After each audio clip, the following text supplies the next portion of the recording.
Welcome back to Chris's Kitchen. Today I'm going to show you my version of shrimp scampi. I'm going to show you also another dish based on the same recipe using chicken. I'll accompany that with noodles and seasoned butter and spinach. Stand by. Okay, my thighs have been nice and rinsed. My knife is ready and nice and sharp. And the first thing I'm going to do is remove some, not all, some of the excess fat. All of this yellow that's right in here, I just want to get rid of it. And like I said, I'm not going to go through every last piece of it, but I am going to go through quite a bit of it. Easiest way I've found is if you just kind of grab it and just run a nice sharp knife at the base of it, you'll have an easier time removing the fat and not so much of the meat that you're trying to eat. So just removing that fat. And it comes off pretty easy. I could even take this, and I'll show you here in a second. You can even take this by hand and just give a firm pull. It takes longer, that's why I use a knife, but it does come off. And it does help that I have fingernails. But a good pull will just pull it right off. And it doesn't come off in a big piece, but it does come off. But like I said, I find the knife a lot easier to use, so I can grab a larger chunk and just run my knife through there. And you can see this is just one chicken thigh, how much I'm removing. Like I said, I'm not taking away all of it, but I am removing quite a bit. The chicken has a lot of the fat removed now and has been rinsed again, and still more things come off of there once you put a knife to it. And now it's ready for the next step with the chicken. I'm going to take it and cut it into thin strips, almost like we're making chicken strips, but it's not going to be chicken strips like you think. Okay, since I have 4 people in my family, me, my wife, and 2 children, I have 4 chicken thighs to cut up. I'm just going to do one and just times that by 4 or however much you want to cook for your family or guest. And when I say they're going to go into thin strips, I mean kind of like you're thinking chicken strips. I cut from the top of the thigh because it cuts through this little membrane-like skin, and it just makes for an easier cut. And it's not going to matter as long as you just get it cut into nice small pieces. And these will be seasoned and put back in the bowl, and then they'll be put into the refrigerator, and I'll move on to preparing something else. Okay, now before I chill my chicken, I'm going to add some oregano, some black pepper, and some roasted garlic.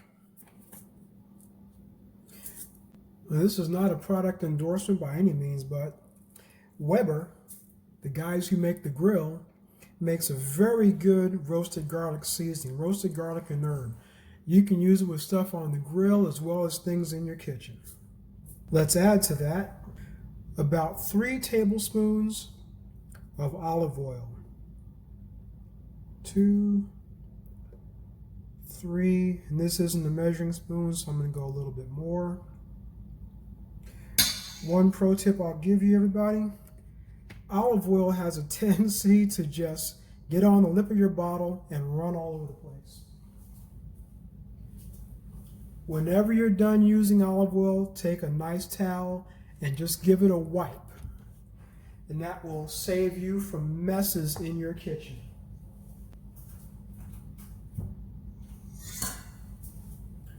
Okay, I heard you, spoon. One thing I have not forgot, but I am going to add, I'm going to add some kosher salt. Okay, now that our chicken is chilling out in the fridge, letting all the flavors mix together, we're going to start on our shrimp. I purchased these already deheaded and deveined. You can tell by that split in the back, the vein's been removed, and I just have to peel off the outer shell. And I have an extra little bowl sitting by. I'm going to leave most of the tail portion in place. So you have a little handle here to grab onto. There is some more shrimp underneath that little spot there, but I leave those in place. And once that's been peeled, I leave them on the plate. What I typically do is when I get them like this, I let them sit in some cool water, not hot water. You don't want to use hot water to rinse your chicken or shrimp or any kind of fish, because you may start the cooking process. And you don't want to do that until it hits the pan. Okay, now that all of our shrimp are nice and peeled, we're going to take all of these and put them into a bowl. And just like the chicken, they are going to get seasoned. But first, I'm going to take these to the sink and rinse them once again in cold water. I'm going to take my spoon and give them a stir.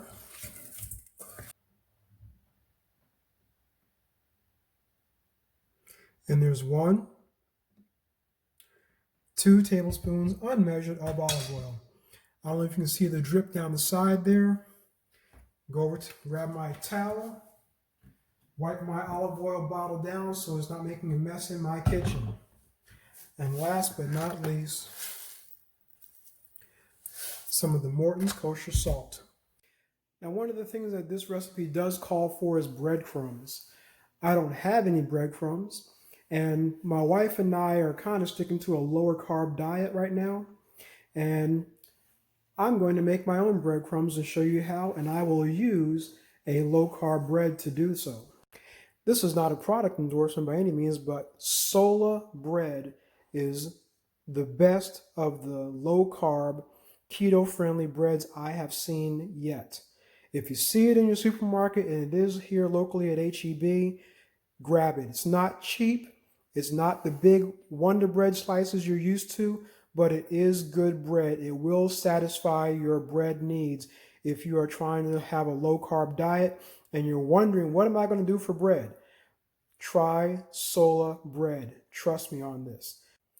Okay, for making my breadcrumbs, I'm going to use 3 slices of the Sola bread. Like I said, this is not large pieces of bread. I don't have gigantic hands, but it is very good bread. So let's put in 2 slices, and I'll do the third one off camera. Now, if anybody knows anything about making toast, this is the most deceiving button in the world. You'll put it on 1 and it's under toasted. You put it on 2 and it's under toasted. You put it on 3 and it comes out like charcoal.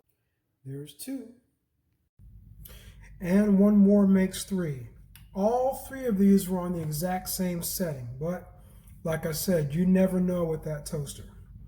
I'm going to stack these up. It's not going to make a difference for this. I'm just going to put them into some strips. All of these are going to go into my Ninja. And that's going to get some black pepper. And it's going to get some oregano. And some Italian seasoning. Also, we're making this for Scampi. It's going to get some roasted garlic. Once it's in the Ninja, I'm just going to give it a pulse, a pulse, a pulse. Now I'm going to keep on pulsing it and kind of letting it go till the big chunks fall to the bottom. This is turning into my breadcrumb mix. Okay, on my cutting board now, I have some spinach leaves. I'm going to take these and mince them up. Nice and small cuts. And I'm going to go 90 degrees and go in the other direction. Now I'm just going to keep my fingers away and just rock my knife and let it do its thing. Okay, now that my spinach is nice and minced, we're going to take all of this, get as much off the knife as I can, pushing away from the blade, or away from the business end of the blade. This is going to go into our breadcrumbs. You may be saying to yourself, why didn't you just go ahead and put those into the breadcrumbs in the beginning? If I pulse the spinach into the breadcrumbs, the liquid of the spinach leaves would release itself in there and make it more clumpy than I really want it to be.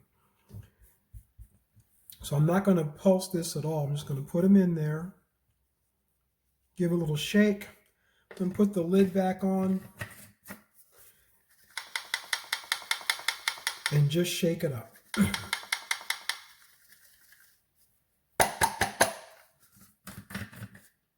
And now my spinach is mixed in there really nice and good. Okay, the only other ingredient I need to do any kind of chopping with is about half of one shallot and 2 cloves of garlic. Okay, I just happened to turn around and see 2 more things that needed to be chopped up, so I went ahead and did it. One is some chopped tomatoes, which will go into my mixtures last, you'll see, and the other is mushrooms. So we have our shallot and garlic mix, mushrooms, and tomatoes. Okay, my next step is going to be into about a 10-inch cast iron pan. I'm going to put about 2 tablespoons of olive oil. Next, I'm going to add my shallots and garlic. As they simmer, I'm also going to add 2 tablespoons of butter. Now I'm going to do something a little unexpected. I'm going to cook my shrimp in the oven, actually my toaster oven.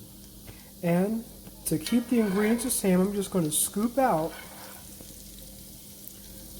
a few tablespoons of that mixture, and that is going to be in the bottom of my toaster oven pan.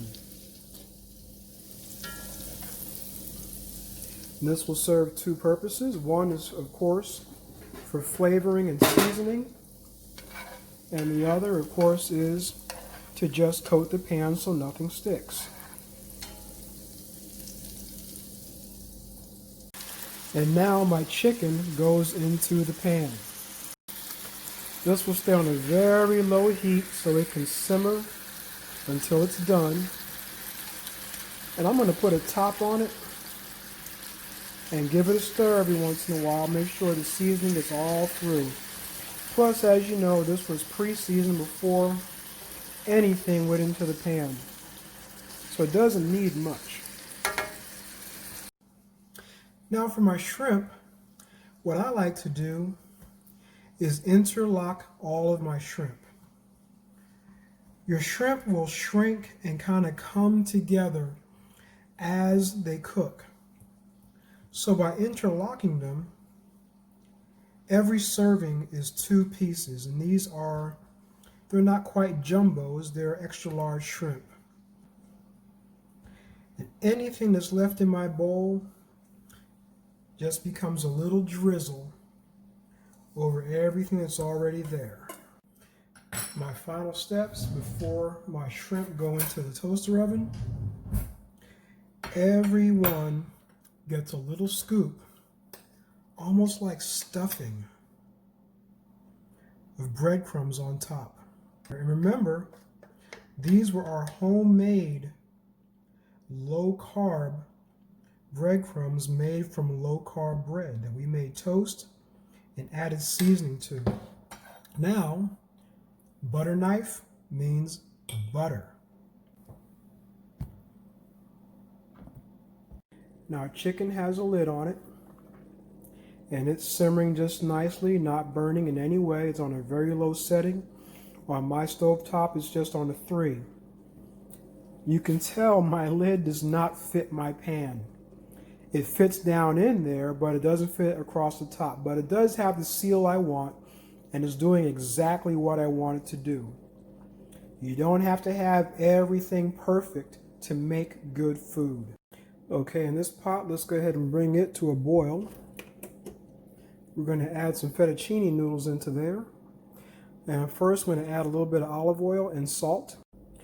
Okay, my chicken is simmering nicely. You're probably wondering what that stuff is in that little cast iron pan in the back, and you will find out. And my water is almost coming to a boil. It's got its salt and also the olive oil in there. And over at the toaster oven, my shrimp is ready to go. I'm going to leave it on bake. I'm going to set it to 400, and I'm going to put it to 20 minutes.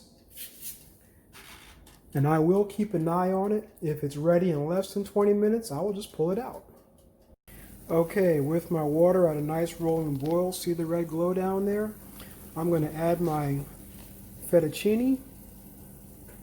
I like to press it down into these small pots. I'm not going to get my hand in there or get burned.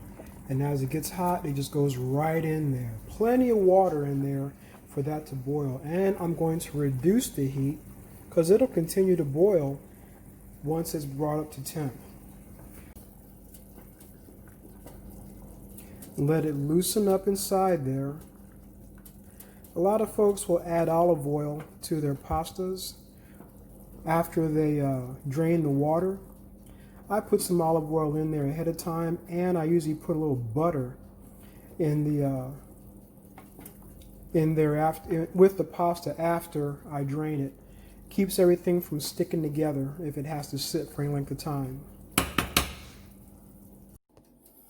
Okay, the shrimp is looking really good. I did reduce the heat way down so it can just stay warm while everything else is going. In this pan there's some olive oil and butter melting. And my pasta's got a lid and some butter in there, and my chicken is just simmering at a very low temp.